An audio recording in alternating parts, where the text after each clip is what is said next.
Good morning and kalimera.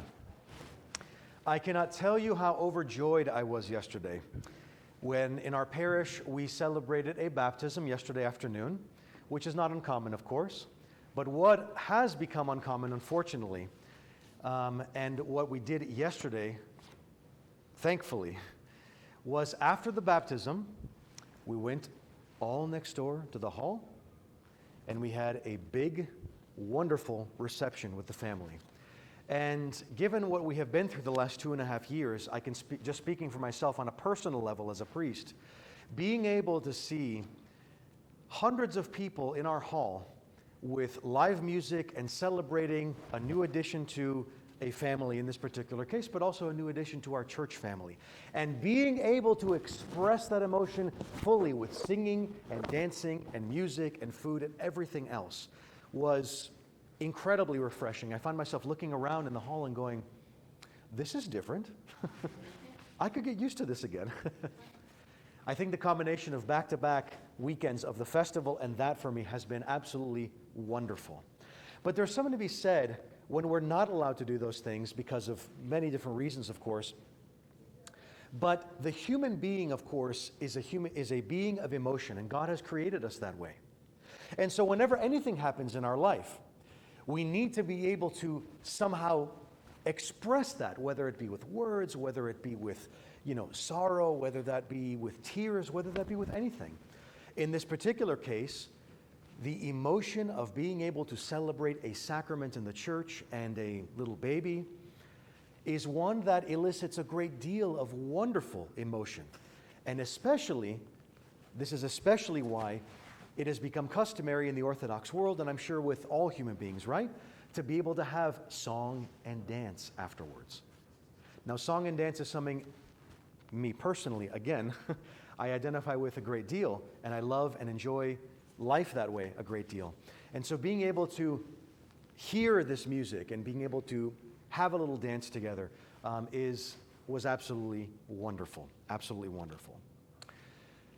Growing up, again, this is applicable to all human beings, of course, but to my family in particular, as Greeks, of course, we grew up in a wonderful dance program as kids, and we heard music at home as well. At home, in the car, anytime that we had any kind of family celebration, there was music. And in particular, when it comes to Greek music, folk music as well, but also modern music in particular, and anyone who likes Zebekika is going to know exactly what I'm talking about right now. There were certain words that were used to express lyrics in songs that were different from what was spoken in day-to-day life.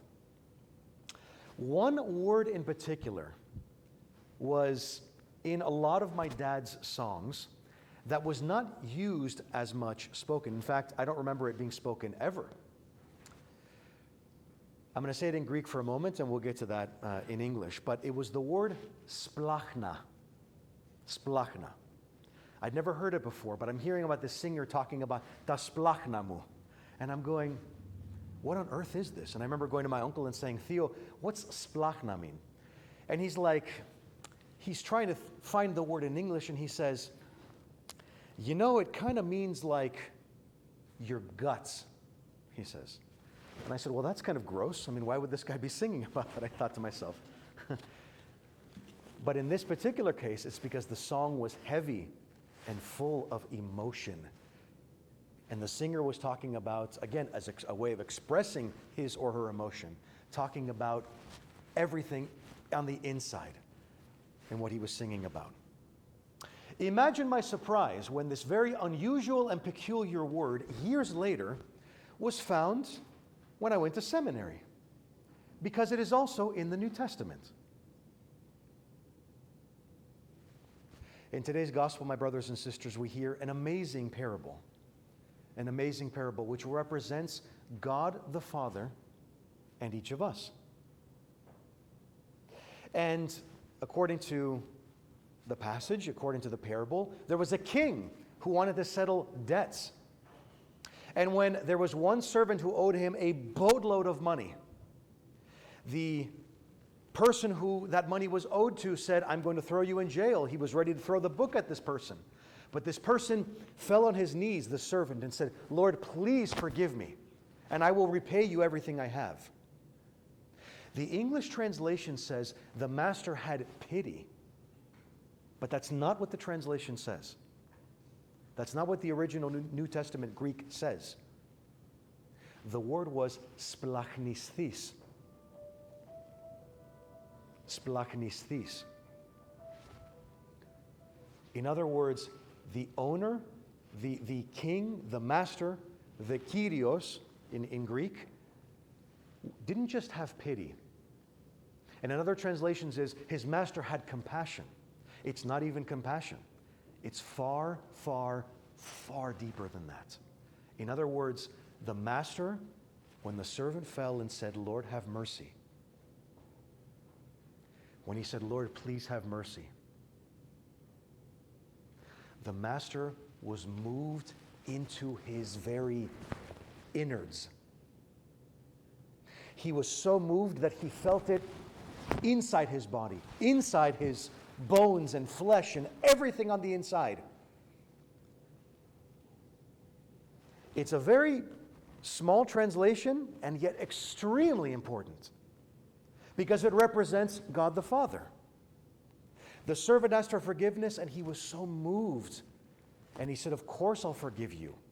But not only give you more time, he says, he forgave the debt.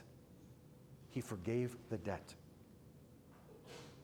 So in other words, not only was he moved, forget it. Don't repay me. Don't worry about it. Even though it was a huge sum of money. That's why when the servant went and got mad at the other servant, it was a small amount of money. It was meant to be a contrast in this parable. That says something, my brothers and sisters, about how God the Father feels about each of us. God the Father, yes, is righteous. Yes, he is totally good. He cannot exist with evil. And so it's very difficult for him, of course, to have relationships with his creation when we sin.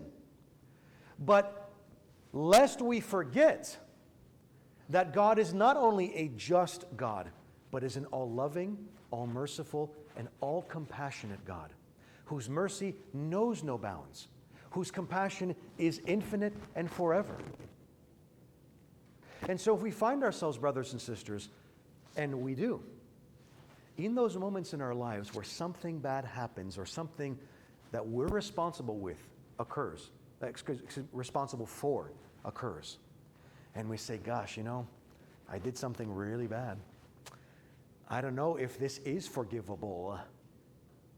Whether that's a logical thought or not, do we ever fall into this trap? Do we ever ask ourselves, can God have compassion still on what I did? I heard that as a little boy or girl. Now, oh gosh, man, that was a pretty bad one. I made this person feel this way or that way. Do we remember that even if we do something wrong, if and when we do something wrong, that the Lord will have compassion and be so moved if we ask him? Do we remember this, or does this kind of go out of our mind forgetfully? Because Satan wants it that way, by the way. He wants us to forget God's mercy and compassion and all the wonderful things that he does for us. And so do we withhold asking for forgiveness, perhaps? When in reality, all we have to do is be like that servant who falls on his knees and says, Lord, forgive me. Make no mistake, brothers and sisters, God too will be moved deeply into his insides, into his innards, whatever that looks like for the divine, just as the master in this parable was moved by his servants. Make no mistake about that. Don't ever make a mistake about that.